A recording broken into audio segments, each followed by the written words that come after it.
नमस्कार दोस्तों, काफ़ी दिनों के बाद अपन नया वीडियो लेके आए हैं जानवरों में बधियाकरण कास्ट्रेशन। ठीक है, अभी अपन रेगुलर वीडियो बनाएंगे प्रॉपरली। तो सारी क्लासेज और टेलीग्राम चैनल भी ज्वाइन कर लेना, द लर्नोपीडिया के नाम से है यूट्यूब चैनल। उसमें ये है थोड़ा कि द के बाद में ऐसे स्लैश दिया हुआ है, तो ये वाला लगा के फिर लर्नोपीडिया लिखोगे तो वहाँ पे मिल जाएगा आपको टेलीग्राम चैनल, वो ज्वाइन कर लेना। वहाँ पे अपन क्वेश्चन भी डालेंगे। जैसे ही मैं ये क्लास खत्म करूँगा उसके बाद में इसका लिंक डालूंगा उस चैनल मतलब टेलीग्राम चैनल पे, और उसके बाद में इस टॉपिक से रिलेटेड जो भी क्वेश्चन होंगे वो भी मैं उस पर जाके डालूंगा। तो आज का अपना टॉपिक है बधियाकरण। बधियाकरण की परिभाषा क्या होती है? नर जानवरों में शुक्र जनन की प्रक्रिया को बंद करना बधियाकरण कहलाता है। तो इसकी परिभाषा क्या है? नर जानवर में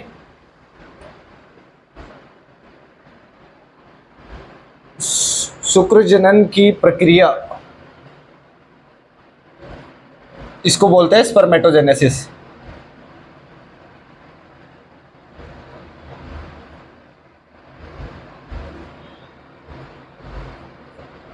नर जानवरों में शुक्र जनन की प्रक्रिया को बंद करना।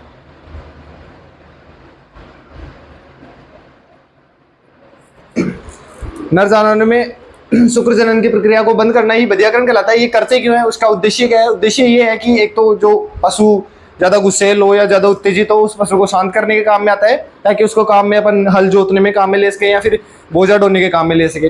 दूसरा इसका उद्देश्य है मांस की उत्पादकता बढ़ाने के लिए।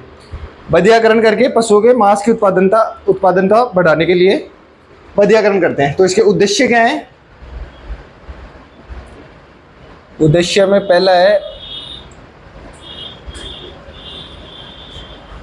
उत्तेजित जानवर को शांत करने में, ताकि उसको बोझा ढोने के काम में ले सके।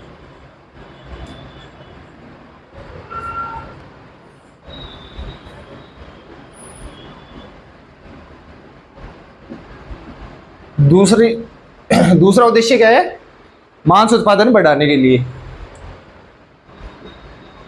मांस उत्पादन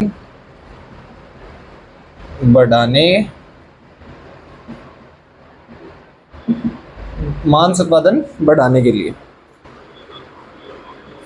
उत्तेजित जानवरों को शांत करके, एक तो शांत किया जाता है इससे, शांत ताकि वो बोझा ढोने के काम में आ सके, और दूसरा मांस उत्पादनता बढ़ाने के लिए। आपने सुना होगा टीजर बुल के बारे में, मैंने पढ़ाया था। टीजर बुल क्या होता है? बधियाकृत नर सांड होता है, जिसका काम, वो किस काम में आता है? मादा भैंस में हीट का पता लगाने के काम में आता है। क्या होता है टीजर बुल? बधियाकृत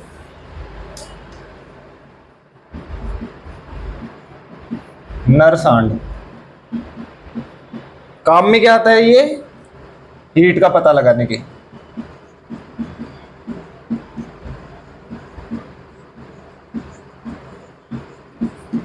ठीक है, ये तो हो गई बेसिक बात है इसके बारे में। फिर आती है कि बधियाकरण की विधियां कौन कौन सी है। तो बधियाकरण की दो विधियां होती है, एक तो खुली विधि और दूसरी होती है बंद विधि। ठीक है, तो उनके बारे में देखते हैं। खुली विधि में क्या होता है?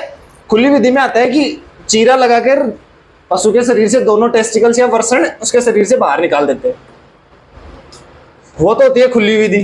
बंद विधि में क्या होता है कि कोई चीरा वगैरह ये नहीं लगाते, उसमें सीधे वासा डिफरेंसिया होती है, जिससे शुक्राणु टेस्टिकल से मतलब इजेक्ट होते हैं बाद में, तो उसी के थ्रू आते हैं वासा डिफरेंशिया, तो उसको काट के अलग कर दिया जाता है। ठीक है, तो पहली विधि तो कौन सी होती है? विधियां हैं ये, विधियों में पहली है खुली विधि। इसमें क्या होता है? चीरा लगाकर पशु के टेस्टिकल्स को शरीर से बाहर निकाल देते हैं। तो इसमें चीरा लगाएंगे तो ब्लड रक्त स्राव भी होगा और जानवरों में संक्रमण का खतरा भी होता है इसमें।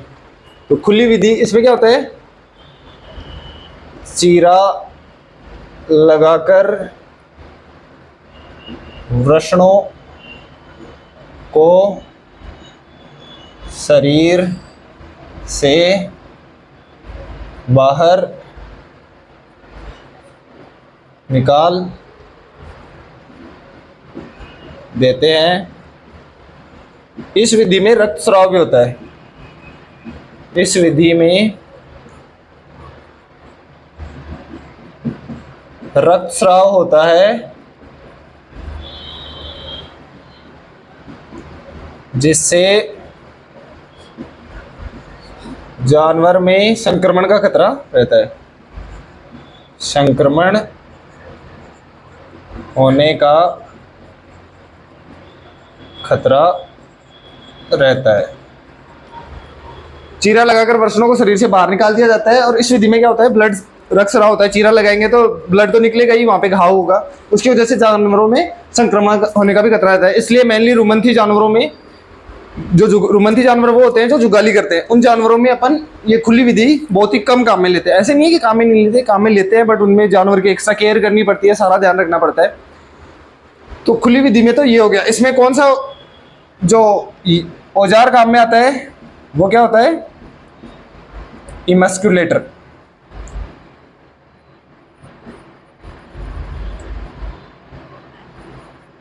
इमस्क्युलेटर से खुली विधि में काम में आने वाला औजार कौन सा होता है, इमस्क्युलेटर। फिर उसके बाद में दूसरी विधि आती है बंद विधि। इसमें चीरा नहीं लगाते, इसका उल्टा हो जाएगा। एक तो चीरा नहीं लगाते, इसकी वजह से रक्तस्राव भी नहीं होता। रक्तस्राव नहीं होता तो संक्रमण होने का भी खतरा नहीं रहता। और ये विधि सर्वाधिक काम में ली जाती है रुमंथी जानवरों में, ठीक है। तो इसमें क्या होता है, इस विधि में चीरा लगाने की आवश्यकता नहीं होती है, अतः कोई रक्तस्राव भी नहीं होता।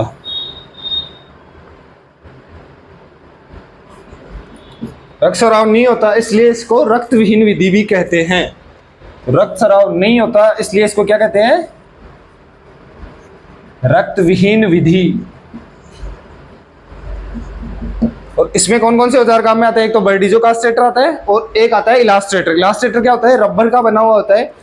तो जब छोटा मतलब अपन बकरी के बच्चे का कर रहे हैं अपन का बधियाकरण, तो उसमें क्या होता है, छोटा होता है तो उसके टेस्टिकल्स के ऊपर वो रबर लगा देते हैं, तो खिंचता जाता है, इससे ब्लड की सप्लाई नहीं होती टेस्टिकल्स को, तो वो अपने आप ही मृत हो जाते हैं। ब्लड की सप्लाई नहीं होगी तो अपने आप ही अपने ऑर्गन काम करना बंद कर देगा। इसकी वजह से फिर उसमें स्पर्म का निर्माण होगा ही नहीं।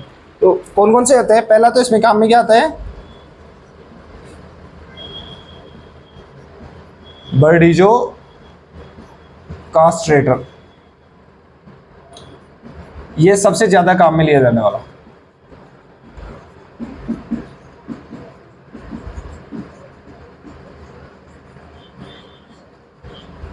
दूसरा कौन सा होता है, रबर रिंग, और इसी को क्या बोलते हैं, इलास्ट्रेटर।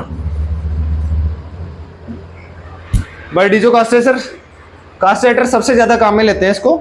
और फिर दूसरा होता है इसमें रबर रिंग या इलास्ट्रेटर। इसको बताया आपको किसी कि वर्षण के ऊपर रबर होता है तो वर्षण के ऊपर उसको लगा देते हैं, ठीक है।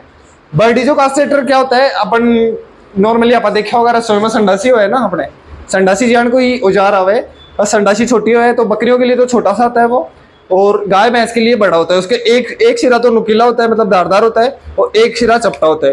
तो दोनों टेस्टिकल्स को उसके बीच में डालते हैं और फिर जोर से प्रेशर कर मतलब उस पर दबाव डालते हैं। उसकी वजह से वो वास डिफरेंसिया दोनों अलग अलग हो जाती है। उसके बाद में जैसे कि छोटे बच्चों में कर रहे हैं तो उनको स्तनपान नहीं करवाते, दुग्ध वगैरह नहीं पिलाते हैं। नॉर्मली या लूम ही खिलावा आप और सादा पानी पिलावा। पानी भी या कोनी की राबड़ी मिलार पिला दी या छाछ मिलार पिला दी, तो सादा तो पानी पिलाया जाए बिन, और ना दूध पिलाया जाए बिन, सिर्फ लूम ही पिलाई जाए, ठीक है। ये तो हो गया कास्ट्रेशन, बधियाकरण की दो विधियां हैं और कौन कौन से औजार काम में आते हैं वो है। अब है कब करना चाहिए कास्ट्रेशन, कि गर्मियों में अच्छा रहे या सर्दियों में अच्छा रहे, तो वो होता है तो कास्ट्रेशन हमेशा सर्दियों में करना चाहिए। क्यों करना चाहिए? सर्दियों में इसलिए करते हैं कि सर्दियों में एक तो बारिश नहीं होती, बारिश नहीं होती तो संक्रमण का खतरा नहीं होता कि मान लो अगर बंद विधि से भी कर रहे हैं, छोटा मोटा कट लग गया उससे भी संक्रमण हो सकता है। तो मेनली एक तो सूखे का ध्यान रखना पड़ता है, बधियाकरण जो पशु होता है उसको एकदम सूखे में रखना चाहिए। तो पहला तो क्या है, बधियाकरण हमेशा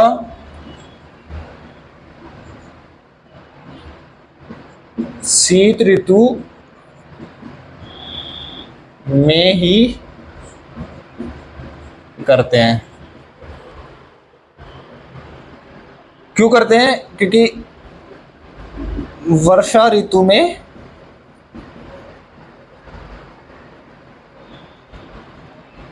संक्रमण का खतरा रहता है। ठीक है। दूसरी आती है कि बधियाकरण की उम्र, कौन से समय बधियाकरण किया जाता है, मतलब किया जाना चाहिए। तो मेनली तो पशुओं में 3 माह से जो बड़े पशु होते हैं उनमें बधियाकरण कर देते हैं। तो आपको और कोई ऐसे कि 8 से 10 सप्ताह अलग अलग दे रखे हैं, तो नॉर्मली है आपको सिर्फ 3 माह याद कर लो, वही आएगा सब में। तो बधियाकरण की उम्र कौन सी है?